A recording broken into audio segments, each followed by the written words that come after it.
സങ്കീർത്തനം 5. യഹോവേ, എൻ്റെ വാക്കുകൾക്ക് ചെവി തരണമേ. എൻ്റെ ധ്യാനത്തെ ശ്രദ്ധിക്കണമേ. എൻ്റെ രാജാവും എൻ്റെ ദൈവവുമായുള്ളോവേ, എൻ്റെ സങ്കടയാചന കേൾക്കണമേ. നിന്നോടല്ലോ ഞാൻ പ്രാർത്ഥിക്കുന്നത്. യഹോവേ, രാവിലെ എൻ്റെ പ്രാർത്ഥന കേൾക്കണമേ. രാവിലെ ഞാൻ നിനക്കായി ഒരുക്കി കാത്തിരിക്കുന്നു. നീ ദുഷ്ടതയിൽ പ്രസാദിക്കുന്ന ദൈവമല്ല. ദുഷ്ടൻ നിന്നോടുകൂടെ പാർക്കുകയില്ല. അഹങ്കാരികൾ നിന്റെ സന്നിധിയിൽ നിൽക്കുകയില്ല. നീതികേട് പ്രവർത്തിക്കുന്നവരെയൊക്കെയും നീ പകിക്കുന്നു. ഭോഷ്ക് പറയുന്നവരെ നീ നശിപ്പിക്കും.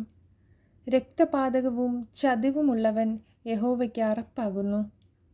ഞാനോ നിന്റെ കൃപയുടെ ബഹുത്വത്താൽ നിന്റെ ആലയത്തിലേക്ക് ചെന്ന് നിന്റെ വിശുദ്ധ മന്ദിരത്തിന് നേരെ നിങ്കലുള്ള ഭക്തിയോടെ ആരാധിക്കും. യഹോവേ, എൻ്റെ ശത്രുക്കൾ നിമിത്തം നിന്റെ നീതിയാൽ എന്നെ നടത്തണമേ. എൻ്റെ മുമ്പിൽ നിന്റെ വഴിയെ നിരപ്പാക്കണമേ. അവരുടെ വായിൽ ഒട്ടും നേരില്ല. അവരുടെ അന്തരംഗം നാശകൂപം തന്നെ. അവരുടെ തൊണ്ട തുറന്ന ശവക്കുഴിയാകുന്നു. നാവുകൊണ്ട് അവർ മധുരവാക്ക് പറയുന്നു. ദൈവമേ, അവരെ കുറ്റം വിധിക്കണമേ. തങ്ങളുടെ ആലോചനകളാൽ തന്നെ അവർ വീഴട്ടെ. അവരുടെ അതിക്രമങ്ങളുടെ ബഹുത്വം നിമിത്തം അവരെ തള്ളിക്കളയണമേ.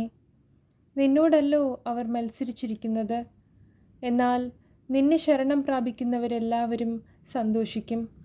നീ അവരെ പാലിക്കുന്നതുകൊണ്ട് അവർ എപ്പോഴും ആനന്ദിച്ചാർക്കും. നിന്റെ നാമത്തെ സ്നേഹിക്കുന്നവർ നിന്നിൽ ഉല്ലസിക്കും. യഹോവേ, നീ നീതിമാനെ അനുഗ്രഹിക്കും. പരിച കൊണ്ടെന്ന പോലെ നീ ദയ കൊണ്ടവനെ മറയ്ക്കും. ആമേൻ.